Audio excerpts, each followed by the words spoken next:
Welcome back to Getting Real. Your host today, John Natale, and we are finally back, guys. I know it's been a while. I know you haven't heard my voice in a little bit on this podcast. I know I have not been putting up nearly as much content as I used to. Today, we have a great interview ahead. I'm going to be filming an episode that kind of catches you up on a lot of things in my world and the lessons I've learned from them. Just a very short recap of why I haven't been filming this podcast, why I haven't been posting as much on my agent-facing account, that John C. Natale account that you see on TikTok, on Instagram, on YouTube, all these different places, is very simple. We have absolutely exploded here in New Jersey. My personal brand, which is a Jersey John brand, if you've ever seen it on social media outside of my agent-facing brand, has absolutely exploded. We have received, honestly, thousands of leads per month over the last several months, and it has kind of forced me, not necessarily back into production, but we've had to figure out the systems to bring all these leads into our company and then also now convert them into actual business, which our business has never flourished like it is right now. It is absolutely insane what is happening.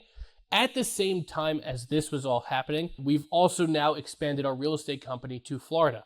So I was in the midst of getting licensed down in Florida, getting my broker's license, and opening our company down there. So we are now in the state of Florida. We are joining select MLSs where we have some agent partners and expanding our company there as well. So our 100% commission model brokerage here in New Jersey is now down in Florida. At the same time as that, one of the top agents in our area here decided to come to our real estate company. She's absolutely exploded. You're going to actually hear from her today. In the midst of that, we now have several agents wanting to reach out and come here. So we've been honestly just improving our processes of bringing people in and also stepping up our efforts to reach out to some really great agents here in New Jersey.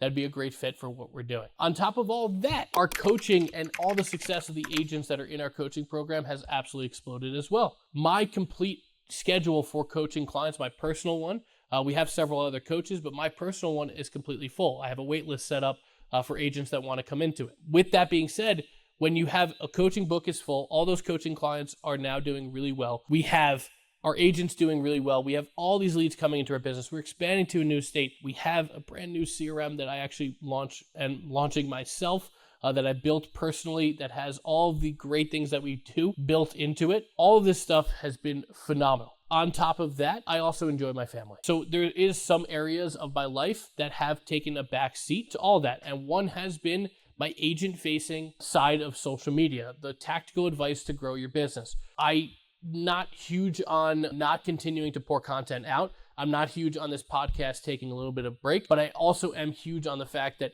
when areas of opportunity are growing in your life, you can't fill every single bucket, guys.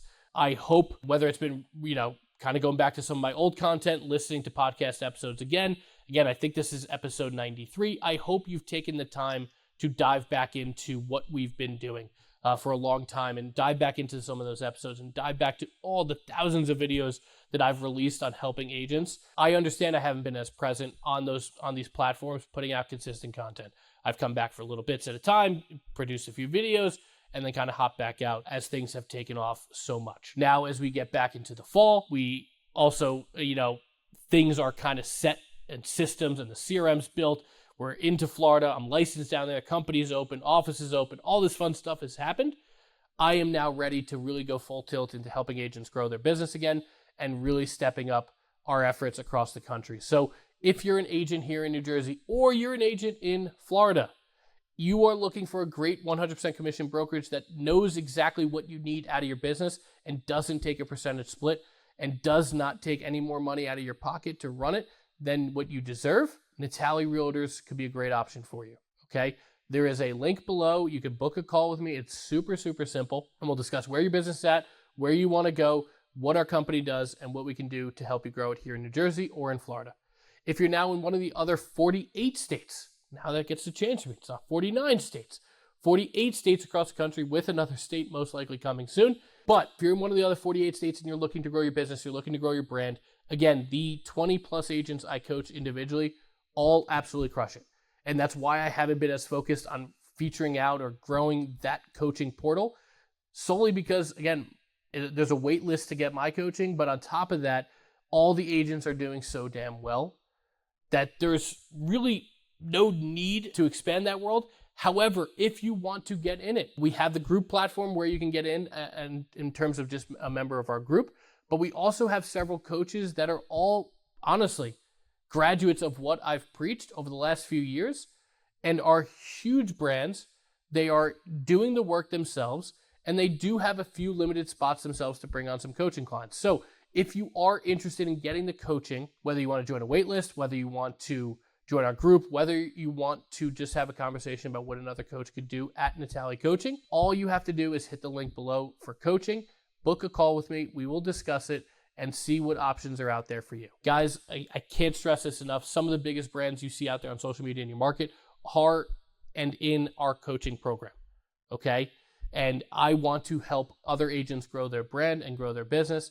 So if there's an opportunity for you to join us, then please do book that call today. You will have more podcast episodes coming out. You will see more content from me over the next weeks and months to come. But if you want to get where we are, which is absolutely exploding, so many leads driven to your inbox, leads drawn to your personal brand, leads attracted to work with you. I feel so damn passionately about this, guys, not because I see someone else doing it and I'm telling you about it and I'm trying to hype it up. I live it myself. I live the life where most places I go in public, people know who I am, and it's all been from social media. I see what our business is doing, the amount of transactions we have now versus what we did a year ago today, even when I thought it was taking off, and I go, holy crap, this is insane. And on top of it too, for me personally, as I'm growing all these other things, the business is not necessarily just mine. It's coming somewhat to our personal brand, but also the agents here doing the work. So I'm so hyped about all this. I'm hyped about today's interview. Today we have one of the top agents here at the Jersey Shore who just joined our brokerage at Natale. Her name is Samantha Vallone Verwey. She is phenomenal. And one of her honest superpowers is client experience. We're going to talk about it today. We're going to talk about it in this episode. She started as a pandemic, a quote unquote, if you're listening to this, a quote unquote pandemic agent in 2020. But here's the thing, here in New Jersey, that was not the best thing. That was not the best time to come in, solely for the fact that by the time she even got her feet settled, the market completely changed in 2022.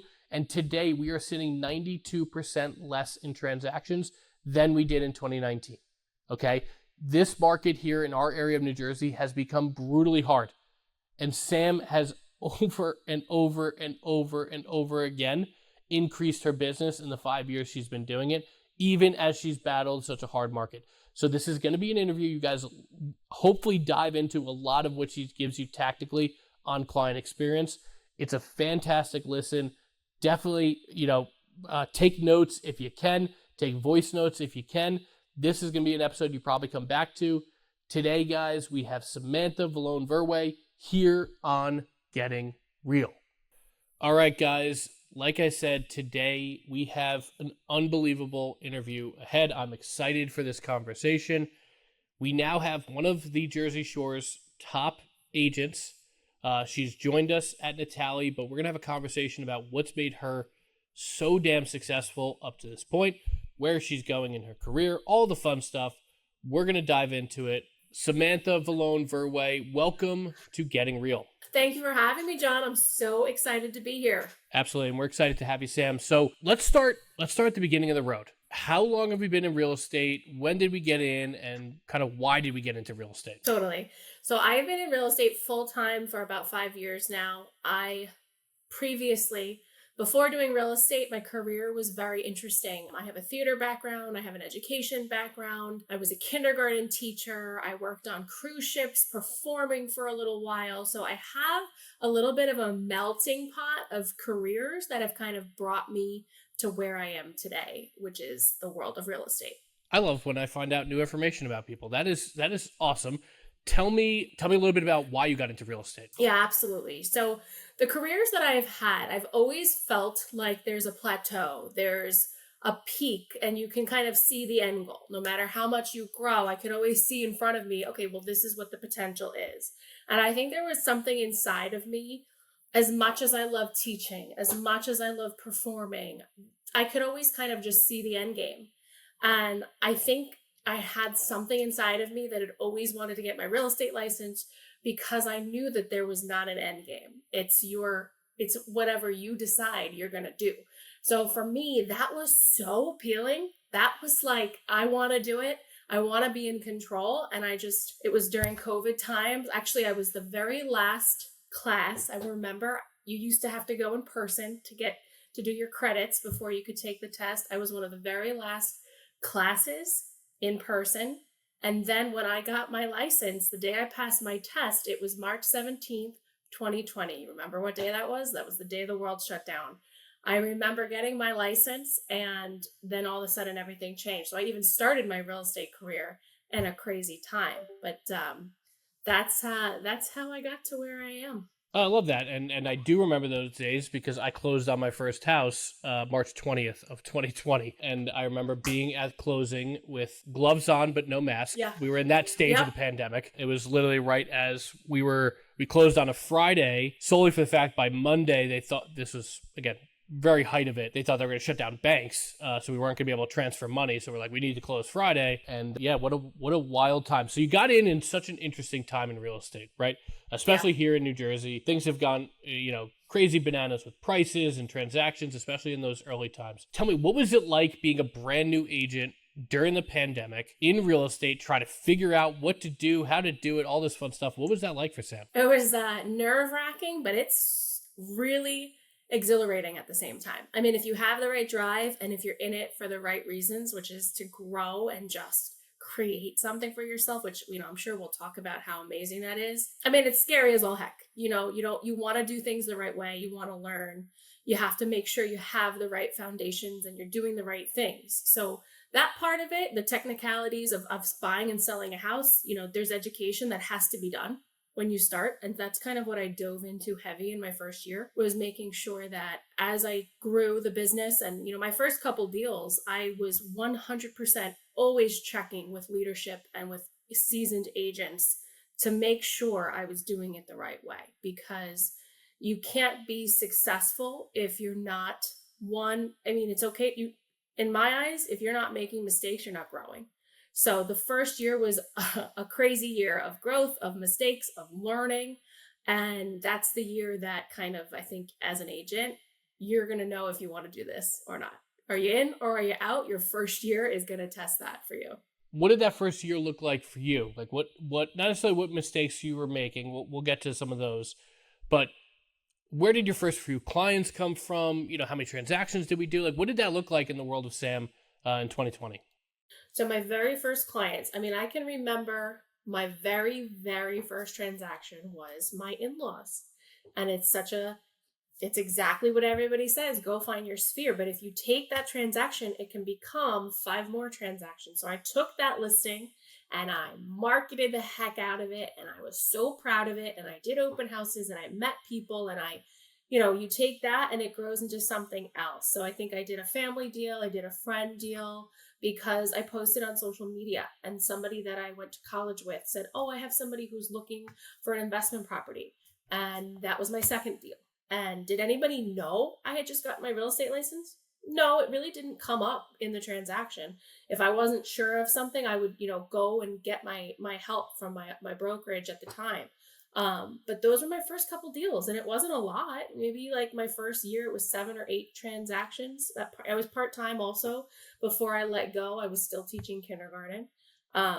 So that's where it comes from. It comes from your sphere, and it's about what you do with it after that. That has to be like some of honestly, the best advice I've heard in terms of that direct source of business, which is always the people who know you. That's the people, not necessarily you can count on, but I think that you could show them like, hey, I really want to do this. And then you can expect them, like you said, offer the olive branch, like give me the opportunity. But then I see so many agents that just take that opportunity and, put up one post on social media, maybe do an open house the first weekend and don't do everything they possibly can to expose that house, expose themselves, and make it seem they're as busy as possible. Especially with now how social media has changed with stories and all different, you could do 7 different walkthrough tours of a house. You could be engaged in your stories. You could be peeling back the layers and peeling back the onion on all of the stuff it takes to sell that house. So other people that know you, especially as a new agent, see all this. right? And you're just in their feed all the time. So I love that advice. And I don't think out of all the interviews we've done, not that that advice they've given isn't good. It's all been great, but I don't think we've ever heard someone talk about specifically taking an opportunity that you get very early on and just going bananas with it, acting as if it's the biggest deal in the world, whether it's your in-laws, whether it's a friend, whether it's a $200,000 house, it's a $2 million house. I think that was some of the best advice we've had here on this podcast. And if you're a new agent, you should definitely follow it. And I think that sets the tone, because from there, Sam, so now it's years 1, 2, and now we're in year 5/6. You've grown something way bigger than 7 transactions a year. And you've done it mostly as an individual agent. Actually, as an individual agent, not mostly, as an individual agent. What do you think is one of the biggest drivers of all of that? What is driven from where you were years 1 to year 5, 6 now to grow your business as you have? Yeah. So I have 2 things. I think that answer is twofold. So I think a lot of it has to do with my why. So I do have 2 small kids. I've got my husband, we have a family, and they're the reason behind where that drive comes from. So that's the drive. And then as far as the continued movement of transactions, the success year after year with the business still flowing and growing, and it took me a couple years to even see the outside perspective, is I'm extremely client focused. I'm extremely integrity driven and client focused. And my first year, and we'll probably talk about this too, you tend to focus as a new real estate agent, all you can see is, I want to close, I want my commission check. And that is not the mindset I have. Maybe my first year, of course, because it's scary to let go of your job where you get a paycheck every 2 weeks. But as soon as and this is what happened to me, as soon as I stopped worrying about commission checks and I started focusing on my clients and the service and making sure that they were happy, I noticed a pattern that the next year I'd get a referral from that client, and I'd get another referral from that client. And then I would get 3. I have some clients, when I look at my pipeline of deals, one client from year 2 has given me 7 deals in the last 3 years, not from them personally, but they are, you become the go-to person because you took care of them. So I think a lot of success, I can't speak for everybody. I just know for me personally, being extremely client driven and not focus on the client, not the commission. That's all that I keep telling myself and have told myself. And you'll be just fine. Yeah, and I think now Sam and I have had this conversation, obviously off air, but I think Sam takes it to a degree where I'm like, wow, you might need to calm down a little bit. I know you love your clients, but she's here in year 5, and now guys, I'm able to give you this because she's in our market. She started in 2020. She had that first year, a few transactions, got some things done. 2021, I'm sure business increased.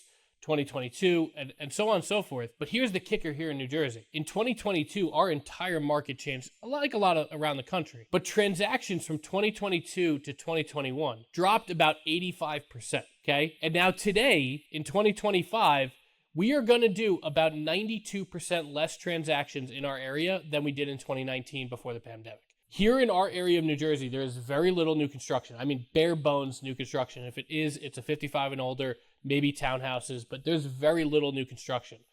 We are in a resale market where so many people moved here during the pandemic and locked into low interest rates. And Sam, because this is what's impressive, Sam didn't keep at 7-8 transactions, right? She's only increased her business year over year, every single year, in the most challenging real estate market since 2008, and maybe since transaction-wise since the 90s, guys. But how has she done that? She, from what I'm hearing, is she just dove into the experience for clients. Now, let's get tactical here, Sam. How do you actually, so your first 7 or 8 transactions, how do you continually improve upon what you're doing for the client? So, I mean, being an agent who's completely client focused and integrity focused, the client experience is everything, right? So I make it a point to be consistent so that the reason you're getting the referrals is because somebody remembers the services you gave them. So it's silly, but when you start out, every client, I'm taking notes, and I'm, from my first meet and greet, I'm making notes about, okay, they like red wine. This is their favorite restaurant. I don't even know if they're going to buy a house, but I'm clocking them, and I'm taking notes and I'm writing them down. And that's a huge part of the client experience. And then whatever gift they're getting, or if something if we're having a tough day in a transaction, I can send them something that they love That's part of the client experience. And the growth there is making sure that the clients, every single person gets that. So I don't care if you're buying a mobile home for 150,000 or if you're buying a beautiful house in Brielle for 2.1 million, you're getting the same client experience. I have increased systems with that over the years. Emails, everybody gets, while I'm giving you customer service face to face, you're also getting organized emails about your transaction experience. That's something that's helped my processes grow with the clients. Follow-ups are key, and really just making sure that they feel like you're right there with them to the finish line. I love that. So now for the audience, again, just starting the pandemic, one of the hardest markets here in New Jersey, what does your production look like over the last 5 years? Either total or per year, if you want to, average it out, what does it look like? So what's really funny is I did not know. Talking about focus on the client, when you asked me that to take a look at it this morning, I was like, I have no idea. You have an idea in the back of your head, but so when I looked at it, which is kind of crazy and almost makes me a little emotional. So in my 5 full years of real estate as an independent agent, I have done about 50 million in volume. Now, that's awesome. Where my head always goes, when I would look at this, in my business, I'm like, wow, I sold so much real estate. And then, I don't know, maybe this is just me. Maybe the audience will resonate with this. Maybe you'll resonate. But then I do all right, times point, whatever, 2.5, 3%, 2%. And I'm like, yeah. I've made a lot of money. Where did all that go? What happened? But yeah, that's impressive. And guys, again, that's brand new agent. Really, most of your businesses come from your sphere, right? You're not doing. Are you doing, paid Google ads? Are you paying for Zillow ads? Are you paying for leads from Realtor.com or anything? No, I don't pay for leads. I paid for leads in my very second year, and that was the biggest waste of $5,000 ever. It could have been the program. I don't even remember it at this point, but I've only paid for leads once, and it was a lot of money. And in my opinion, it was wasted money. And I don't knock on paying for leads because some people just prefer that. That's the system they want. They want somebody to give them the leads, and they'll work them and they'll work them and they'll work them. My current lifestyle, I'm a mom and I work full time as a realtor. So for me right now, what I've built up is working. I was client focused for 5 years, and now I'm working referrals, but I'm also, because I don't think anybody should ever just rely on referrals from clients, networking is a huge part of the business. So if you're new, go network, go introduce yourself, start a networking group, go do something that gets you out there, but don't beg for the business. Don't beg for the business. Network, create the relationships, and the business will come. I love that, and it does speak to, networking for what you do does make a lot of sense, right? You just care about people and you provide value to them, no matter whether it's in a business sense and or they are your client already, and you reap the benefits in the years to come. And the crazy thing, guys, I want you guys to also understand is it's not until year 5 typically. When I work with a lot of agents across the country. We've had a lot of agents here at our company. I've seen this over the last almost 2 decades being in real estate. Year 5 is where that really starts to change for most agents. And maybe you know this, Sam, maybe you don't know it yet, but you're just scratching the surface where most of it, and that's not repeat and referral. I just mean it usually takes 5 years to build a sphere-based business of you can count on depending how big your business is, but you can count on the 10, 15, 20 transactions, 30 transactions, again, depending on your size of business, from your sphere every single year. You can count on it. That doesn't really start till year 5, and you've built an entire massive business from it. That's literally, when you look at a hockey stick, guys, going like this in terms of production, just in the short time I've been working with Sam here at our company, I feel like every other day it's my head, if you're watching this on camera, is going left to right, because Sam will be like, just got this listing, just put this under contract. And I'm like, it's the fall. People should be calming down. We're almost at the holiday season, and you just keep going and going. So, again, guys, my biggest takeaway from that, me listening to Sam's story here, is pour into clients to the degree where you'd have someone be like, wow, it's kind of crazy you're doing that. And I'll compare it to, we go to a dentist that we love as a family. Every single time we go to the dentist, I see him after, and I finally figured out what his system is. He has literally a notepad. He leaves the appointment, and everything we talked about, he writes down. And so when we get there 6 months from then, he'll go, well, I know Chiro, my son's name, Chiro was just starting football. Like, how did his football season go? Is he playing basketball now? And it's just like a dentist doesn't typically do that, and he doesn't pay for ads. Like, he's an older guy. He has a practice in, a town over here. Sam would know it because she lives here. And he's been there for, I don't know, probably 30 years. But that's all he has to do, right? Is care about people. And then the rest is like, yeah, I love this guy. Go to him whenever I want to ask for a dentist, right? Sam's doing that to her real estate business. That's it, because realtors get a really bad rap. I mean, oh man, people don't like us. And I actually strongly dislike that. It makes my stomach hurt. I don't like to be associated with that. So when people realize that we're human beings, and if you're really doing it from a genuine place of heart, one, it makes your job more enjoyable. Two, you find I care, like I said, I care about my clients. That means the world to them, because when people think realtor, they just don't, for some, unfortunately, because there are some not great ones out there, we get a bad rap. So to bring that genuine customer service to your clients, whether you're a dentist or a realtor, or a plumber, integrity goes a really, really long way. Absolutely love that. So let's start on the negative side first. What has been the biggest mistake you've made so far in real estate, or the thing you could take back? I know we can't take anything back, but what's the one thing you would take back, or one mistake you've made over the last 5 years in real estate? I immediately know. So, and I think this will, probably resonates with a lot of people on a different level. So, being a mom of young kids, my girls are 4 and 16 months. When I started this, I had no kids, it was just me and my husband. So it gives you a lot more time to dive in. And one of the biggest mistakes I made, and I now, I clock it all the time, is just making sure, yes, you're here to give customer service, but you got to set those boundaries. There's been nights where I'm burnt out. Those first couple years, I could definitely have done things a little differently, because I was so client focused that I was not spending the time that I should have probably been spending with my husband. Or even, a year ago when I was 9 months pregnant, I remember my due date was 2 days away, and I was sitting at a home inspection, because in my head, I had to be the one to sit at that home inspection. And you'll start, if as long you're going to work with people who like you and have the same goals and values, you're going to attract your own clients, that people will like you and you'll have similar personalities. It took me a while to realize that, and people respect your time. And for a while, I thought they didn't.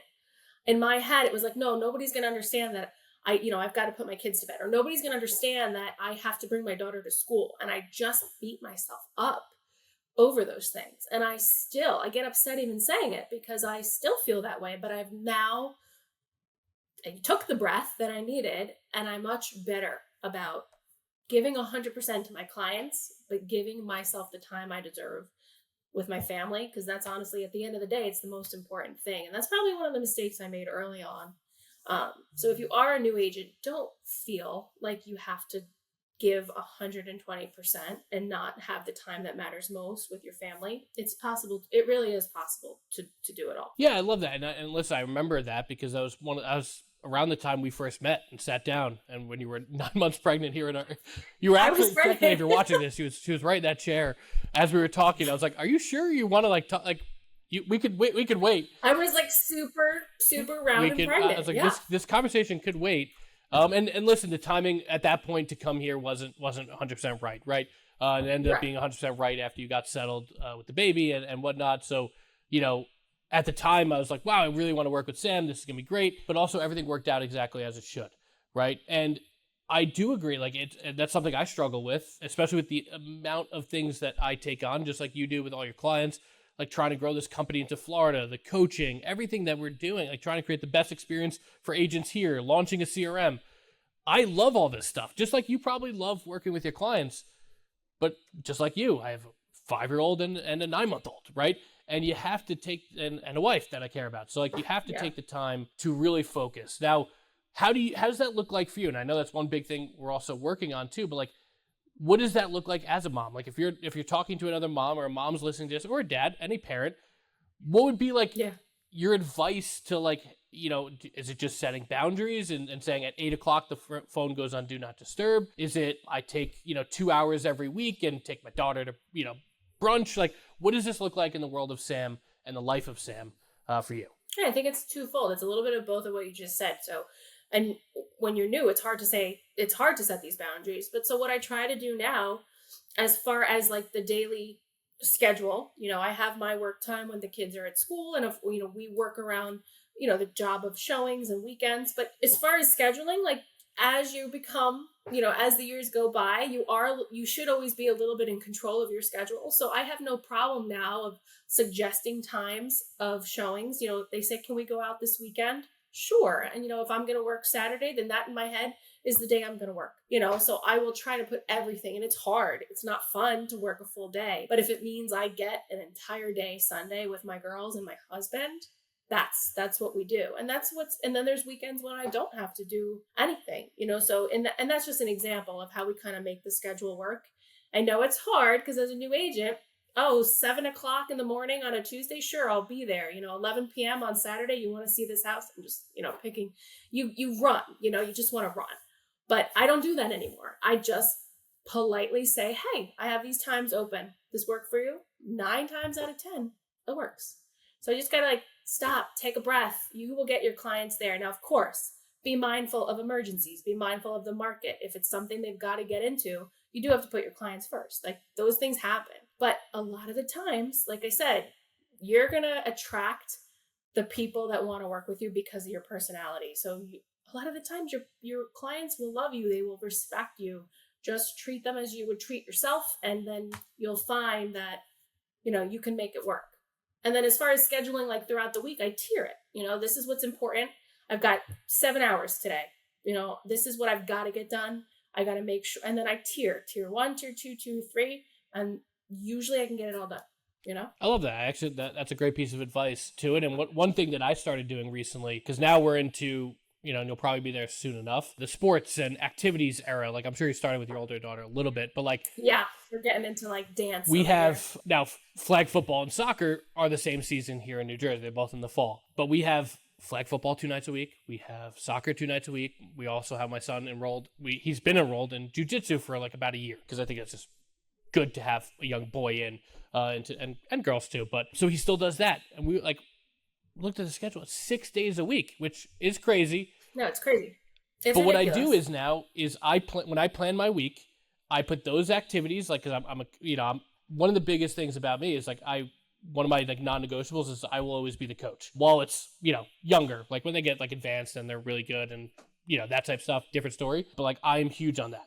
That's one of my personal values because I just love it. And so I put all of those schedules in first, anything I need to do, not necessarily because they're the most important, but I put that time in, my family time in first, and then I block out everything else I have to do. Your tier 1, 2, 3.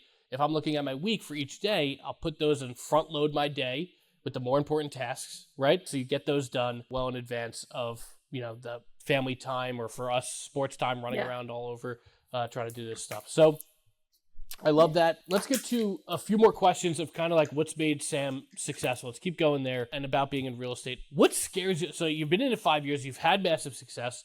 What's one of the biggest things that scares you about a career in real estate going forward? What scares me is it's never really not oh my God, am I going to have a deal this month? It's making sure that and this is just could be me personally, but making sure there's not a negative thought. And people probably laughing at me girl, you're in real estate. But I don't like the idea of somebody thinking about a transaction with me and it not going well, or a bad negative energy associated with my name. And it's hard because, hi, we're in real estate. People are going to love you. People think, you always want people to love you, but it's not the way it goes, So it scares the heck out of me. I literally have nightmares. I'm going to wake up with a 0-star review and this is the stuff that haunts my dreams. But it's because I'm so dedicated that something like that one day would just destroy me, So I always just try to treat others like I would want to be treated in a real estate transaction. When you flip the script on somebody and when you put yourself, and this is for anything in life, I feel the more I put myself in my client's shoes, the easier the transaction goes. And I'm also a no pressure realtor. So I always tell people, like, I'm here to be a resource for you. I'm not going to, if you don't buy this house, okay, like, that's fine. If you don't want to work with me, that's fine. Like, you come to a point, I think, after a certain, you want business, in the beginning, you want it all. But that's another thing now is like, if somebody doesn't think it's a good fit, or if I don't think if it's a good fit, like, I'm okay to say, like, hey, like, I've got another great agent. If, it hasn't really had to happen, but it's a mindset that you can control. This is your business, like, you talk about brand all the time.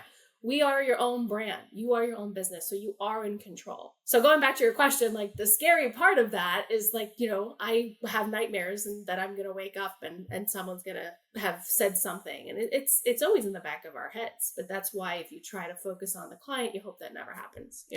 Yeah, I mean, there's two things there. Number one, if you build a world big enough, it's going to happen eventually, right? Like, yeah, it's like, man, there's always somebody yeah, cranky there's no, enough. and also too, like, think about like the best restaurants in the world, literally the best restaurants in the world, or like your favorite, like your absolute favorite pizza place here in New Jersey. It's not a 5-star. Like, it's just not. Like, on Google, it's probably 4.8, it's probably 4.7. Yeah. And that doesn't mean it's not a great business. It just means that if you serve enough pizzas, eventually someone's either going to get a bad one or just have a bad opinion of the experience. Like, it doesn't even need to be that they actually screwed up. It just means someone's going to have that opinion. So there's that. But I love the fact that you strive for that, right? Part of me is like, all right, I'm going to go on to Sam's Google after this and give her a 0-star review. Not in like a mean way, just so you get it out of your way. It's just like, all right, it's done. Now I can get over the hump and realize that I will wake up tomorrow. Like, I've gotten, and now honestly, if you actually look me up online, like on Zillow, on Google, like, I don't have a bad review. Because I've carried myself very similar. The reason Sam's here is because we carry ourselves very similarly in our business. I've always thought about that, right?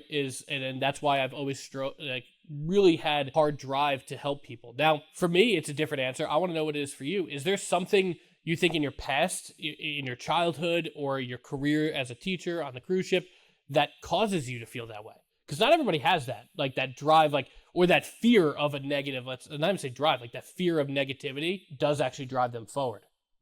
I think, as far as the negativity and like the fear of somebody not liking me, like, I know for me personally, and this is like a little bit on a deeper level, but for me, growing up, I started in a world of theater and performing arts, and that is one of the most judgmental places where you go up and you sing, you dance, whatever you're going to do. This was years ago, and people just write down what they think about you, and they, so it's not an easy world to come out of. So there's a lot of that now. Now, like, I'm so busy now. I've got my kids, I got my job. I'm like, I don't think at the end of the day, I'm like, I say those reviews would scare me, but I'm also mentally at a point where I know what's more important. Like you said, we know, you and I know what's important in life, but it's crazy because your past does affect those things. So I think subconsciously, where I kind of came from is what creates those fears. But I'm proud of myself because, in a sense, now I'm okay to be like, okay, it's not a good fit, or I'm sorry you feel that way if it should ever happen. And as long as you can have that thick skin, which is still, my skin's getting thicker every day. I'm not perfect. You're going to be okay. I'm sure having two girls or just two young kids thickens you up real quick with what they say, and the judgmental things you hear from a young child, and just like that. And then you realize, like, my client's just like a 4-year-old toddler, like, and that's, it is what it is. You can't please everyone. So a few final questions as we wrap up here. Number one, where do you see Sam going? Like, what's your vision for this business? And, it doesn't have to be 40 years from now, but, like, where do you see this business going for you? Like, what is I know you're so client focused. You love that clients talk to you, but where do you see it going over the next few years? Yeah. So, I mean, you always want to grow. I'm very happy with numbers right now. People are like, oh, you want to be platinum? I would love to have that on my list of achievements. But what I really want is growth and sustainability.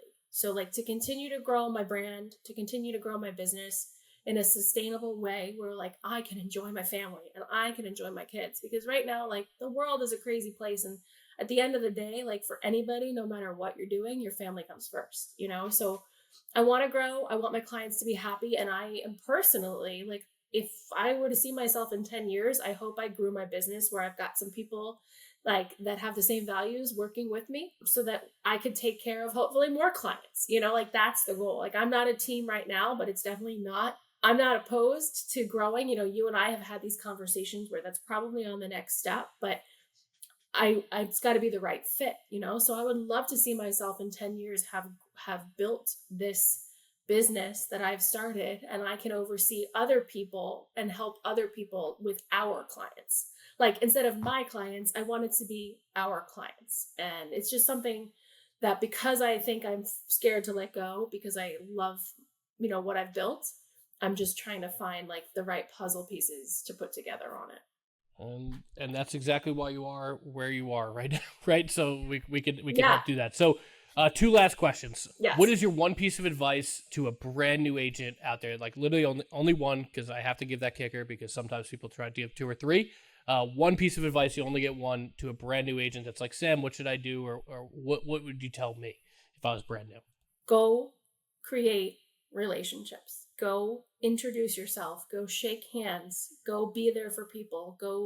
Sorry, you said one, but this all falls under the same umbrella of relationships. Like, go put yourself out there and don't tell people, hi, I'm a realtor. Say, hi, I'm Sam. Hi, I'm John. And get to know the person on the other side of the handshake. I love that. That's it. That's my one piece. That's a great piece of advice. So last question, as we wrap up here, you get to meet 10-year-old Sam. You go out to a playground. She's sitting on the swings. You get to sit in the swing next to her. What's your one piece of advice to that little girl when you meet 10-year-old Sam?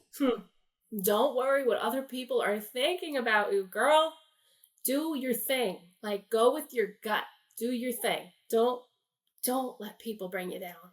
Just keep going. That if I saw myself on a playground, I would tell that little girl, get some thick skin. And don't let people stop you from what you want to do.